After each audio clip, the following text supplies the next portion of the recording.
Bonsoir. Le thème que je voulais vous expliquer aujourd'hui est le thème numéro 5 pour, pour le concours de professeur de l'enseignement primaire pour le français. Et donc il s'agit du texte du thème numéro 5 sur la francophonie. Donc la francophonie, comme vous le savez, donc un regroupement de tous les pays de langue française. Donc, en introduction, je pourrais dire que je vais d'abord vous présenter une citation d'un diplomate et d'un écrivain français, membre de l'Académie française, qui a dit que la francophonie commence à l'école, que c'est l'école qui apprend à se marier avec toutes les formes, les références, les valeurs d'une humanité très ancienne. On y apprend à devenir plus, à entrer dans une histoire qui est le contraire d'une nostalgie, dans une communauté qui est le contraire d'un ghetto.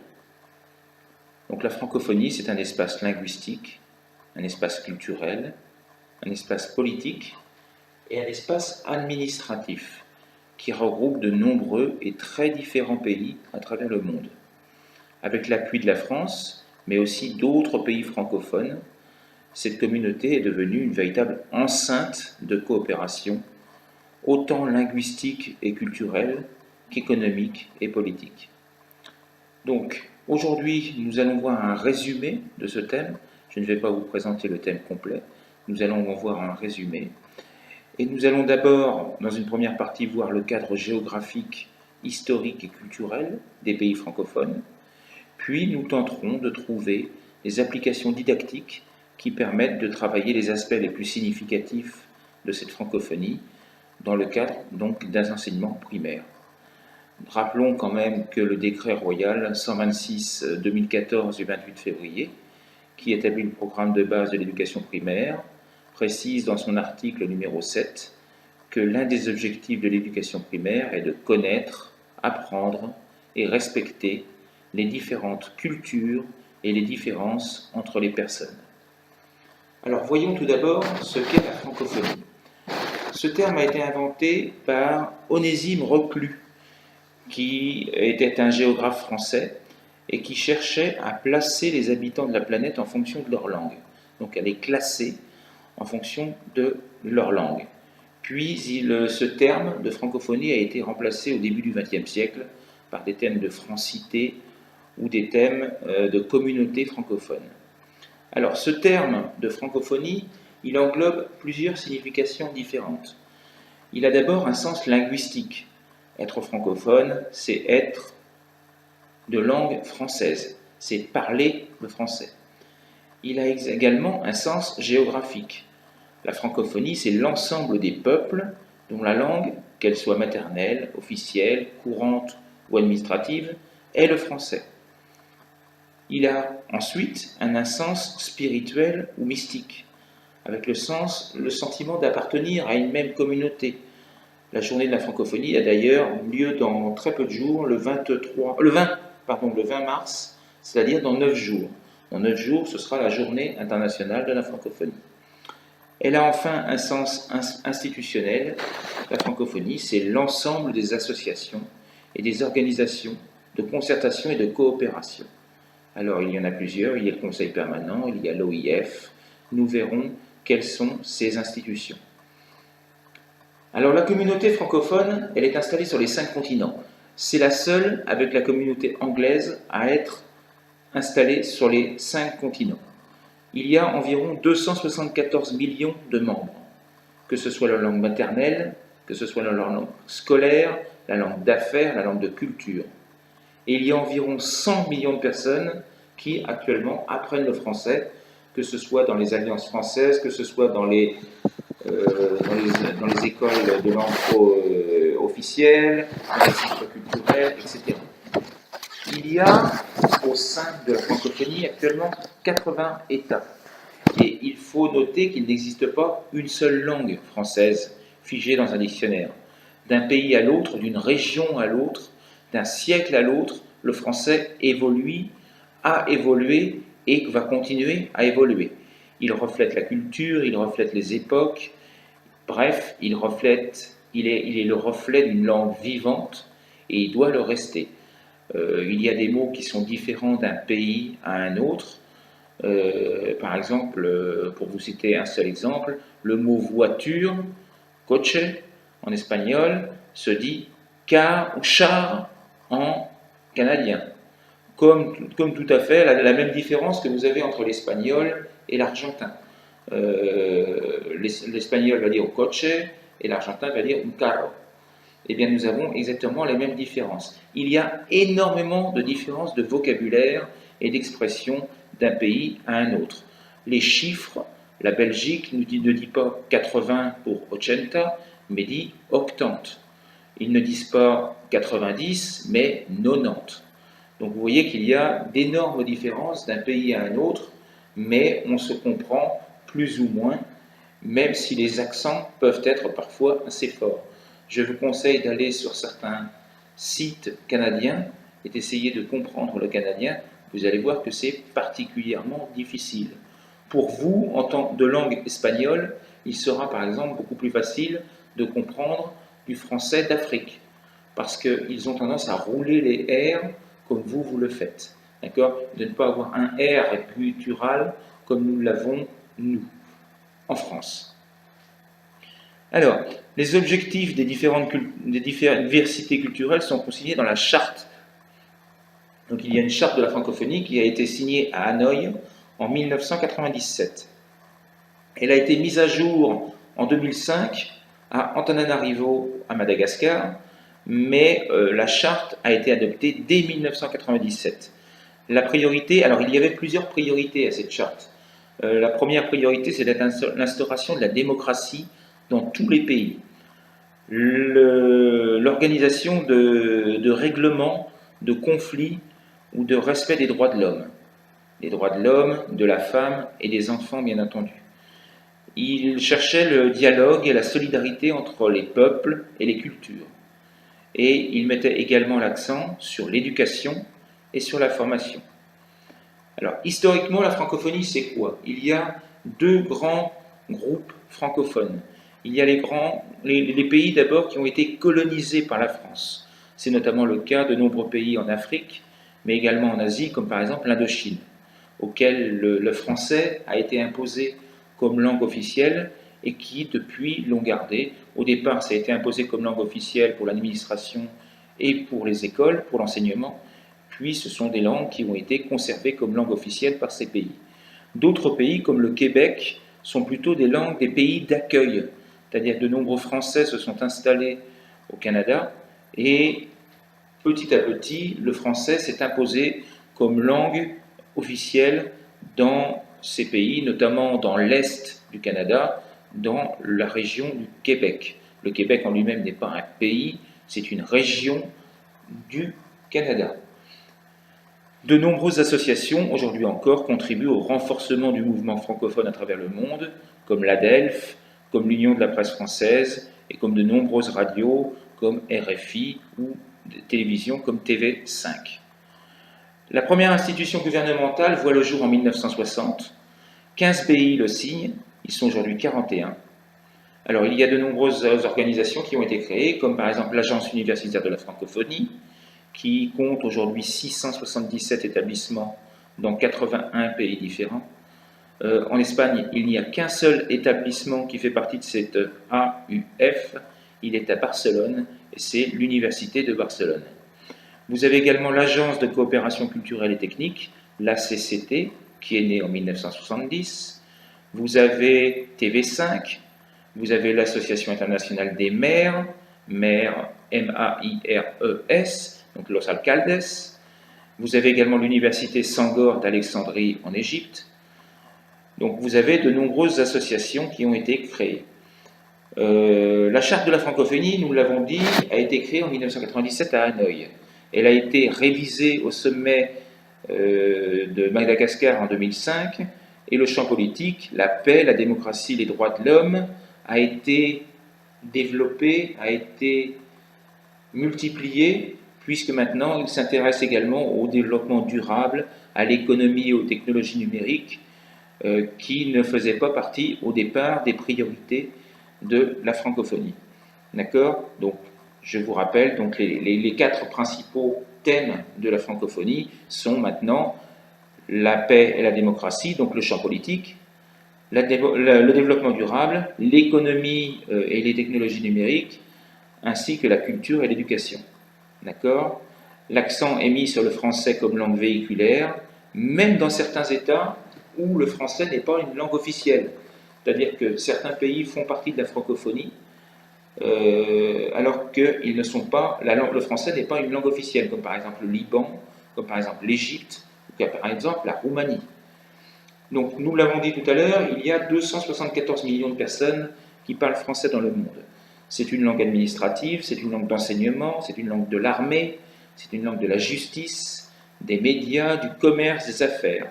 C'est aussi la langue officielle des JO. Vous l'avez peut-être vu en Corée du Sud cette semaine, et les semaines précédentes.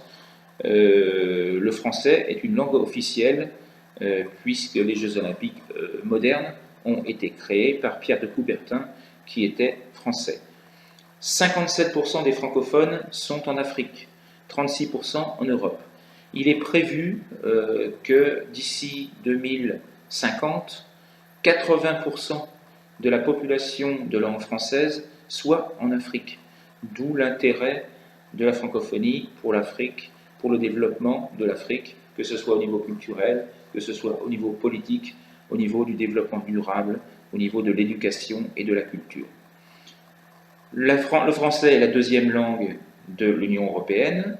Il y a 900 000 professeurs de français dans le monde. C'est la quatrième langue d'Internet. Et donc, il existe plusieurs types de pays francophones. Comme nous l'avons vu, nous avons ce que l'on appelle les pays par langue de dispersion, comme le Québec. Et il y a des pays de langue par extension, c'est-à-dire toutes les colonies, les anciennes colonies françaises.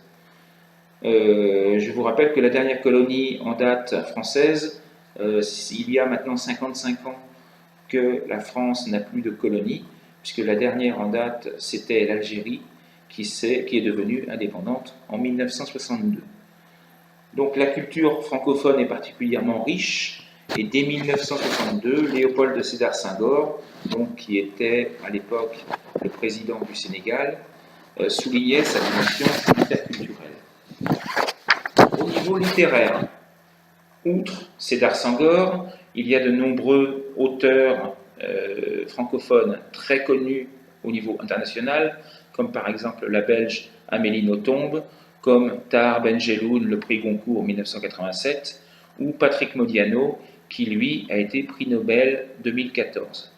La musique, quant à elle, est présente dans de nombreux festivals francophones à travers le monde, en Afrique, au Québec, ou même en Europe centrale, en Roumanie ou en Slovénie.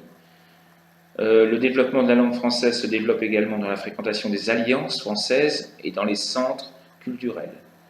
Il existe également un très important réseau d'établissements scolaires à l'étranger, partout dans le monde. Il y a enfin des Jeux de la francophonie qui sont organisés, au même titre que les Jeux olympiques ou les Jeux méditerranéens, qui, je crois, cette année ou l'année prochaine, vont avoir lieu en Catalogne, à Tarragone, je crois. Les Jeux de la francophonie, qui ont eu lieu à Almeria il y a quelques années. Les Jeux de la francophonie se déroulent tous les 4 ans. Donc, en 2017, ils auront lieu à Abidjan, en Côte d'Ivoire, et en 2021, ils seront célébrés à Moncton, au Canada. Donc, voyons maintenant quelles peuvent être les applications didactiques pour développer chez vos élèves les aspects géographiques, historiques et culturels les plus significatifs. Donc, tout d'abord, il ne faut pas que vous limitiez l'aspect culturel de la langue française à la France. La langue française, c'est l'Afrique, c'est l'Amérique, les Amériques, c'est l'Europe, c'est l'Asie, d'accord, et c'est l'Océanie. Il ne faut pas limiter vos textes, vos activités à des textes uniquement d'origine française, mais les ouvrir à tous les documents de langue française. D'accord ? Vous avez d'innombrables ressources sur Internet.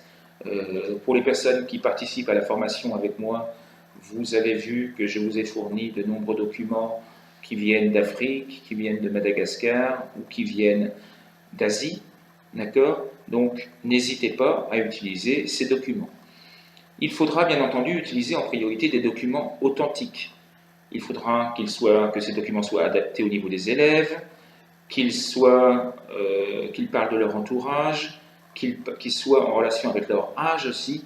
Le but sera de favoriser l'acquisition des compétences clés, et en particulier la compétence sociale et citoyenne, au-delà de la compétence linguistique et d'apprendre à apprendre. La géographie, par exemple, peut être étudiée grâce aux drapeaux, aux couleurs des drapeaux, aux signes que l'on trouve sur les drapeaux. On peut apprendre à placer les pays sur les cartes. L'histoire, quant à elle, vous devrez la travailler de manière ludique, grâce aux TIC normalement, ou avec des quiz, ou avec des exercices où vous allez faire des associations entre des lieux et des pays. Pour l'aspect culturel, vous pouvez le travailler sous la forme de TIC également, grâce à des contacts avec des enfants étrangers qui permettront de réaliser l'importance du français pour pouvoir communiquer. Leurs programmes, les chats, les forums permettent d'entrer en contact avec des enfants de langue maternelle française.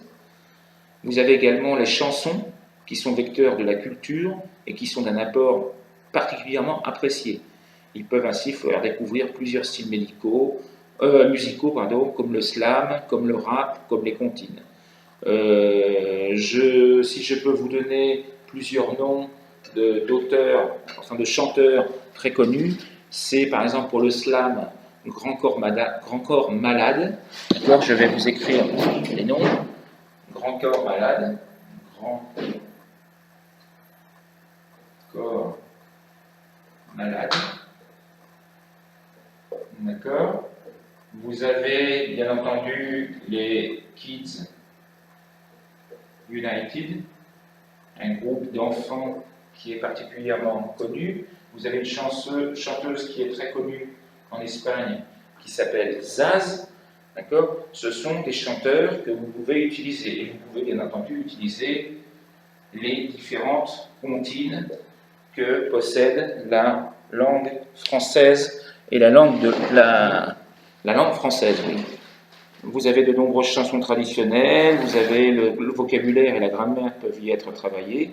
Vous avez également des bandes dessinées qui peuvent vous faire travailler la culture française, enfin la culture de langue française, là encore j'insiste, puisque la plupart des bandes dessinées ne sont pas françaises mais belges. Tintin est belge, bon, Astérix est français, mais vous avez donc de nombreux auteurs belges de bandes dessinées très très connus.